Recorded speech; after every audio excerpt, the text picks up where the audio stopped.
축복합니다. 네, 오늘 사도행전 강의 9번째 시간입니다. 우리 이제 그 극동방송 김대영 과장님 반주들 오셨는데 오늘 못 나오셨는데 여러분 위에서 기도해 주십시오. 수술 받으러 갔어요. 이제 아킬레스건이 계속 좀 안 좋았던 사람인데 저 한번 작년인가 수술했었는데 또 뭐 안 좋았나 봐요. 그래서 양쪽 다리를 다 수술. 2월 3일 화요일날 수술했어요. 저도 이제 금요일날 한번 가보려고 그러는데 아무튼 그래서 조금 이제 그런 상황이라서 아마 오랫동안 입원해 있을 것 같습니다. 생각날 때 좀 위해서 기도해 주시기 바랍니다. 자, 오늘 말씀을 가지고 함께 말씀을 나누겠습니다. 오늘 말씀은 이제 베드로와 요한이 여러분 알다시피 앞에 내용 우리가 봤지만 성전 미문의 안전뱅이를 고쳤잖아요. 그리고 나서 사람들이 난리가 났어요. 막 소란해졌습니다. 어떻게 이런 일이, 그러면서 그런 와중에 시끌시끌하니까 이 힘 있는 제사장과 사두개인들이 이 베드로와 요한을 붙잡아 갔죠. 붙잡아 갔어요. 붙잡아 가고 난 다음에 한 이틀 지나서 꺼냈습니다. 그래서 심문을 하는 거예요. 그 힘 있는 관리들 앞에서 지금 이 베드로와 요한이 섰습니다. 그때 지금 베드로와 요한이 담대하게 외치는 내용이 나오고 있어요. 이 외치는 내용 오늘 읽은 말씀 1절에서 12절 말씀의 핵심은 뭐냐면 부활하신 예수 그리스도를 강력하게 증거하고 있습니다. 예. 여러분 십자가와 부활 우리가 이 두 가지가 다 기독교의 진리의 근간인 줄 믿습니다. 예. 근데 여러분 십자가가 중요하다는 얘기를 많이 듣는데 근데 의외로 부활 얘기는 사람들이 잘 많이 못 듣습니다. 십자가보다도 어떤 의미로는 더 중요할 수 있는 게 부활이에요. 여러분 왜냐하면 부활이 있기 때문에 십자가가 증명이 된 거예요. 여러분 믿습니까? 만약에 부활이 없었으면 십자가는 말 그대로 그냥 십자가 지고 죽은 걸로 끝난 겁니다. 그러니까 십자가가 될 수 있었던 건 부활이 있었기 때문이에요. 그래서 여러분 이 성경을 보면 사도행전 오늘 본문에도 나타나지만 부활의 증거라는 건 굉장히 중요합니다. 오늘 본문은 아닌데 1장 22절에도 보면 가룟 유다 대신 제자 대표하는 사도를 뽑잖아요. 그때 이런 얘기를 합니다. 1장 22절에 보면 제가 한번 읽어드릴게요. 항상 우리와 함께 다니던 사람 중에 하나를 세워 우리와 더불어 예수께서 부활하심을 증언할 사람이 되게 하여야 하리라 했어요. 가룟 유다 대신 사도를 뽑을 때도 조건이 있었어요. 그 조건이 뭐였냐면 부활하심을 증거할 사람을 찾은 거예요. 십자가 얘기가 안 나는데 오히려 이때는 부활하심을 증거할 사람을 찾은 거예요. 그러니까 사도들의 목적이 어디 있었냐면 부활을 증거하려고 하는 거예요. 부활. 예, 그러니까 여러분 이게 부활이 굉장히 중요합니다. 부활을 통하여서 보면은 사도들도 예수님의 제자들도 목숨 걸고 그들이 복음 증거했잖아요. 예수님 십자가 못 박혀 처음에 죽을 때는 다 숨었던 사람들이에요. 근데 이 사람들이 나중에 목숨 걸고 증거했던 거는 부활하신 예수를 봤기 때문이에요. 그렇죠? 부활의 증거를 봤기 때문에 이 사람들이 완전 변화돼서 목숨까지 내던지고 그들이 복음을 증거하는 사람이 되었습니다. 그러니까 이게 부활의 증거라는 게 부활의 영광을 본다라는 게 진짜 어떻게 보면 기독교의 진수로 들어가는 길이죠. 성령님도 하시는 일이 결국에는 부활하신 예수의 증거를 보게 하는 것인 줄 믿습니다. 그 성령 세례가 임했다는 건 다른 거 아니에요. 부활하신 예수의 영광을 본 겁니다. 그래서 사람이 완전히 뒤집어지는 거예요. 그 십자가만 생각한다면 그렇게 안 됩니다. 사람이.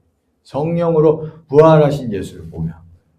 네. 그래서 사람이 뒤집어지는 거죠. 그래서 세상은 이걸 굉장히 싫어합니다. 자, 오늘 본문 2절 말씀 한번 보세요. 2절 같이 한번 읽어볼까요? 시작.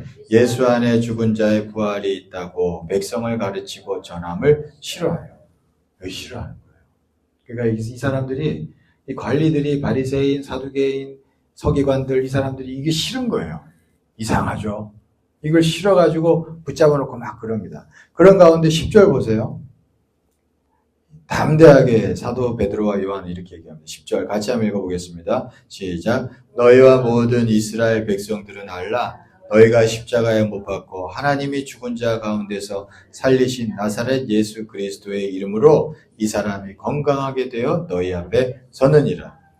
부활하신 예수님 이름 때문에 이 사람이 건강하게 되었다. 그 얘기하고 있죠. 그 부활을 얘기하고 부활. 이 싫어하니까 더 세 부활에 대해서 얘기해요. 그러니까 여러분 마귀는요 어떻게 보면 마귀는요 십자가 얘기 많이 하는 교회는 잘 안 건드립니다. 여러분 잘 생각하시죠. 십자가를 져야 돼. 십자가를 져야 돼. 이런 얘기 많이 하는 교회들 가만히 둡니다. 이거 이상합니다. 이거.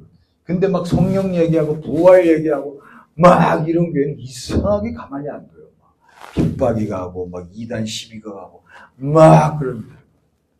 이게 잘 보셔야 돼요. 예. 이게 십자가 짊어져야 돼. 이런 얘기 많이 하는 교회들 보면은 여러분 이게 우울해요. 그리고 선비 집안 분위기가 납니다. 그런 교회가 가면.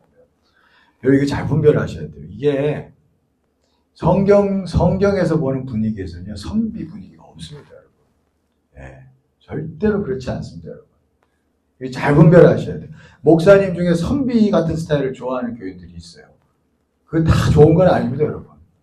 예. 물론 그게 다 나쁘다는 얘기 절대 아닙니다, 제가. 그런 분들도 귀하고 좋은데, 근데 어떤 땐 그런 현상들이 가만히 보면은 부활을 얘기하는 걸 싫어하는 분위기가 있단 말이에요. 성령 얘기하는 걸 싫어하는 분위기가 있다. 여러분 그게 좋은 건 아니에요. 여기 보면은 사순절이 40일이잖아요. 40일 동안 십자가 얘기 막 하는 거예요. 그러다가 부활절 한 번 부활 얘기합니다. 이거에 대해서 이거 얘기하는 목사님들이 있더라고요. 아니 왜 부활이 십자가보다 어떤 의미로 더 중요한데 40일 동안 십자가 교회가 막 우울한 거야. 막 십자가다 하루 그냥 십자가 부활 딱 얘기하고 끝나니까 이게 뭔가 한다고 이게 얘기하는 목사님들 있더라고요. 그 일리가 있습니다. 그 일리가 있어요. 왜냐하면 엄밀히 얘기하면 우리가 주일날 예배를 드리잖아요. 주일날 예배 드리는 의미가 뭔지 여러분 아셔요? 부활하신 예수님을 그리기 위해서 주일날 예배 드리는 겁니다. 주일이 부활하신 날이에요, 예수님. 여러분 믿습니까? 이 기독교인들이 잘 알아야 돼요. 우린 유대교가 아닙니다. 그러니까 부활하신 예수 그리스도를 찬송하고 찬양하고 경배하려고 주일을 한 거예요. 안식 후 첫날. 그죠? 그러니까 여러분 우리는 부활이 더 중요합니다. 부활이 더 중요합니다. 물론 십자가 없는 부활은 없습니다. 십자가 없이 부활은 없어요. 물론. 예. 그건 절대 없죠. 그러나 한편으로 우리는 십자가 예수의 십자가를 사랑하면서도 또 한편으로 우리는 부활을 놓치지 말고 늘 부활을 증거하고 부활하신 예수님을 사랑하고 성령 안에서 부활하신 예수님의 영광이 내 영혼 가운데 늘 나타나게 해달라고 기도해야 할 줄 믿습니다. 예, 그래서 우리의 신앙생활이 십자가 얘기하면서 막 우울해질 땐 여러분 한번 생각하셔야 돼요. 아, 지금 이거 부활하시는 예수의 영광을 바라보는 게 내 안에 약해져 있구나. 그렇게 생각할 수 있어야 됩니다. 그걸 생각할 수가 있어야 돼요. 예, 그래서 우리가 이 늘 부활하신 예수 그리스도를 바라보고 경험할 수 있는 복된 자가 되기를 간절히 축원합니다. 부활하신 예수님은요, 우리에게 반드시 새로운 차원의 삶을 가져옵니다. 부활의 증거, 부활의 영광을 보게 되면 그렇게 돼요. 11절 말씀 한번 보겠습니다. 11절. 우리 같이 한번 읽어보겠습니다. 시작. 이 예수는 너희 건축자들의 버린 돌로서 집 모퉁이의 머릿돌이 되었느니라. 그 예수님은 십자가에 못 박혀 죽으셨어요. 그 건축자들이 어떤 의미로 버린 돌입니다. 근데 그리고 나서 부활하신 거예요. 그래서 전혀 새로운 차원, 생각지도 못한 새로운 차원으로 집 모퉁이 돌이 되어버린 거예요. 그 얘기를 하고 있습니다. 완전 그러니까 부활의 역사라는 것은 완전히 새로운 차원으로 우리를 이끌어준다는 거예요. 세상적인 차원을 넘어서는 겁니다. 여러분 이게 세상의 차원은요, 우리 인생 가운데 어떤 걸 가져오느냐 하면 약간 악한 마귀가 하나는 결핍이고 하나는 과잉입니다. 어떤 경우에는 막 어둡고 가난하고 막 아프고 막 이렇게 이런 상황 가운데 사람을 처하게 만들어가지고 막 거기에 찌들리게 만들어요. 이게 마귀의 역사죠. 거기서 눌리면 그냥 그렇게 절망하며 살아가는 인생이 되는 겁니다. 또 어떤 경우에는 마귀가요, 막 과잉을 베풉니다.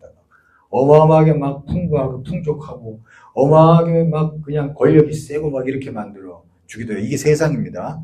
이걸 통해서 마귀는 욕심을 막 이끌어내고 막 그러는 거예요. 그래서 세상에 빠지게 하는 겁니다. 가난과 부함 모두 다 마귀는 이렇게 이용하는 거예요. 사람을. 이게 세상적으로 이쪽으로 치우치고 저쪽으로 치우치게 만드는 게 마귀의 유혹입니다. 그 부활은 뭐냐면 이 모든 것들, 이 세상을 이기고 완전히 전혀 새로운 차원으로 들어가는 거예요.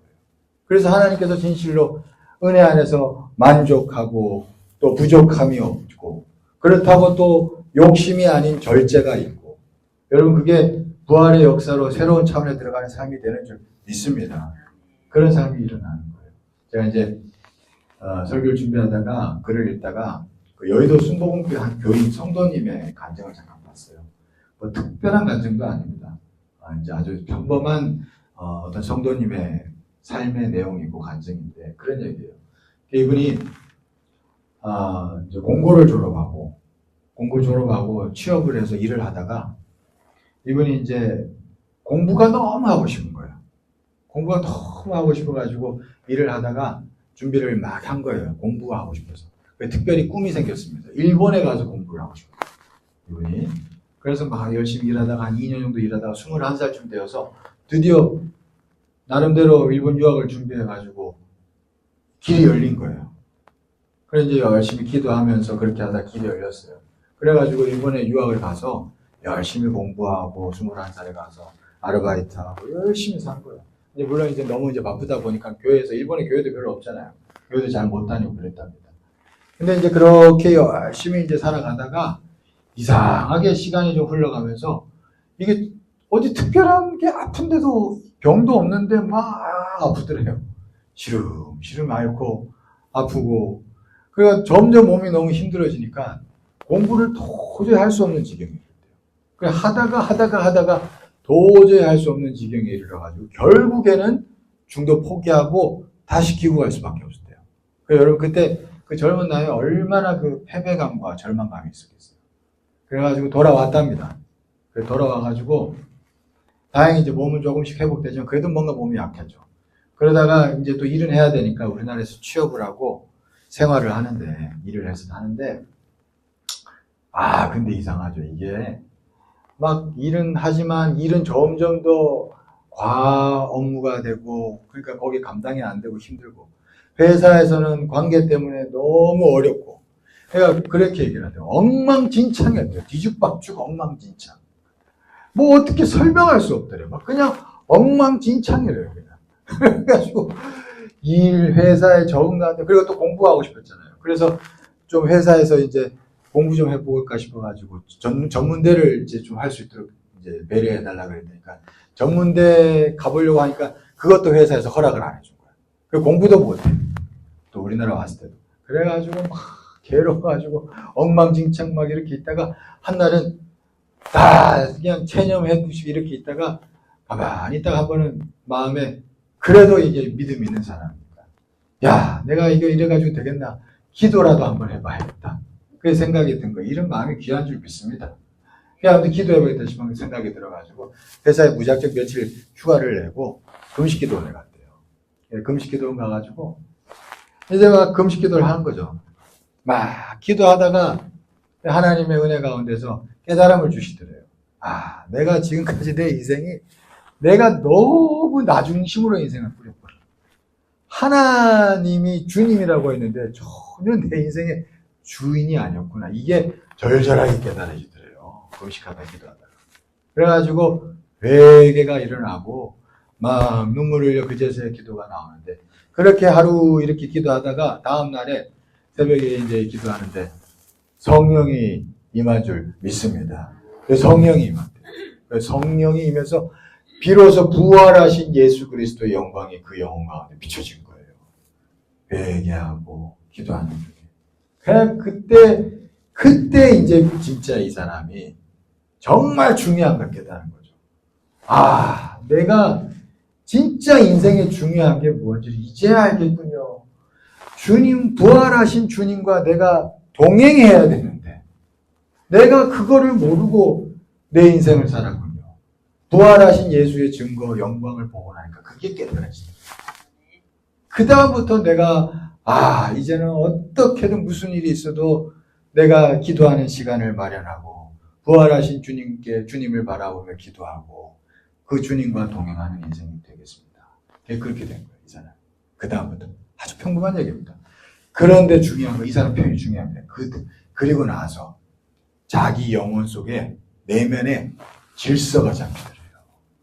완전 새로워진 거예요. 이 표현이 제가 와닿았습니다. 아까 앞에 엉망진창 뒤죽박죽했다 했잖아요.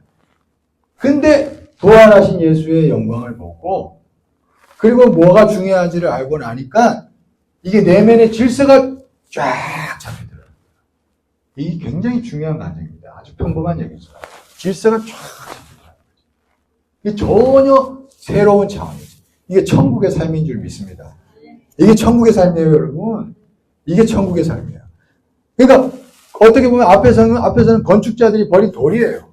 근데 이게 부활하신 영광을 보고 나니 이제 집 모퉁이의 머릿돌이 되는 거예요. 이제. 전혀 새로운 차원이지. 그리고 나서 이상하죠. 똑같이 달라진 거 없는데 회사 출근해서 일을 하는데 이제 어떻게 되느냐 하면 똑같은 일의 업무 분량인데 일이 어떻게 되냐니까 일을 하고 나면 보람이 생기고 일이 어떨 땐 즐겁기도 하고 이렇다는 거예요. 여러분 이게 중요한 얘기입니다, 여러분. 그렇다는 거예요. 거기 내면의 질서가 잡히니까 재밌어지고 보람이 생기고 그 일을 열심히 하게 되고 그리고 나서 인간관계도 이전에 그렇게 미웠던 인간이 달리 보이고 다르게 해석이 되고 그러면서 자기가 웃으면서 다가가서 얘기하기 시작하고 그런 거예요. 그러니까 관계도 풀리기 시작하고 그러면서 그 다음 해 돼가지고 이 사람이 그 회사에서 최우수 사원이 되었대요. 그리고 할렐루야. 새로운 차원이 그렇게 열리는 거예요. 이 땅에서 부활하신 예수를 보니 최우수 사원이 되고 조금 더 시간이 지나니까 회사에서 이제 전문대가 아니라 전문대 안 된다고 했잖아요. 4년제 대학 보내주더래요. 회사에서. 할렐루야. 그리고 몇 년 더 지나서 자기 집도 마련했다는 거예요. 서울에서. 여러분 그렇게 하나님께서 그렇게 역사한 줄 믿습니다. 이거는요. 지금 잘 들으셔야 돼요. 단순히 세상에서 잘 됐다는 얘기가 아닙니다. 이거는. 부활하신 예수의 증거를 보는 게 그런 차원이 아니에요. 완전히 새로워지는 겁니다.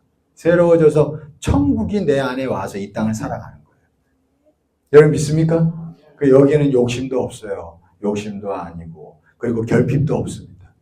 만족이 있고 질서가 있는 거예요. 여러분 이런 새로운 차원이 부활하신 예수의 영광을 볼 때 일어나게 되는 줄 믿습니다. 여러분 우리가 이 예수의 영광, 부활의 영광을 보고 또 부활의 영광을 증거하는 주의 백성 되기를 간절히 축원합니다. 그러면 그 일들을 통해서 이 사도행전 말씀에 보면 하나님의 일하심이 넘쳐난다는 것을 보여주고 있습니다. 그래서 우리가 예수의 십자가도 중요하지만 예수의 부활을 늘 바라보고 우리가 성령을 구하잖아요. 성령 구하는 건 다른 게 아닙니다. 부활하신 예수의 영광을 보는 것인 줄 믿습니다. 성령님은 그 일을 하는 거예요. 그래서 성령의 그 역사로 우리의 모든 순간순간에 하는 여러분들의 삶 가운데 사는 기도들 가운데 부활하신 예수의 영광이 임하는 역사가 있기를 간절히 축원합니다. 그래서 여러분들의 삶이 때마다 새로운 차원으로 때마다 부활의 영광으로 새로운 차원으로 들어가는 복된 자 되기를 간절히 축원합니다. 기도하겠습니다. 사랑이 많으시고 은혜가 풍성하신 하나님 감사합니다. 하나님 오늘 제자들은 예수님의 제자들은 부활하신 예수 그리스도를 증거하였습니다. 그들이 부활하신 예수의 영광을 보고 변화되었고 또한 그 부활의 영광을 증거하여 하나님의 일하심을 보게 되었습니다. 하나님 우리도 성령 안에서 부활하신 예수의 영광을 때마다 보게 하시고 또한 부활하신 예수의 영광을 드러내는 쓰임받는 자 되게 하시사 진실로 새로운 차원이 우리의 삶에 이루어지는 새로운 차원이 날마다 열리게 하여 주시옵소서. 건축자들이 버린 돌이 집 모퉁이의 머릿돌이 되는 역사가 때마다 우리의 삶에 우리의 교회에 나타나게 하여 주시옵소서. 역사하실 줄 믿사오며 예수 그리스도의 이름으로 기도드리옵나이다. 아멘.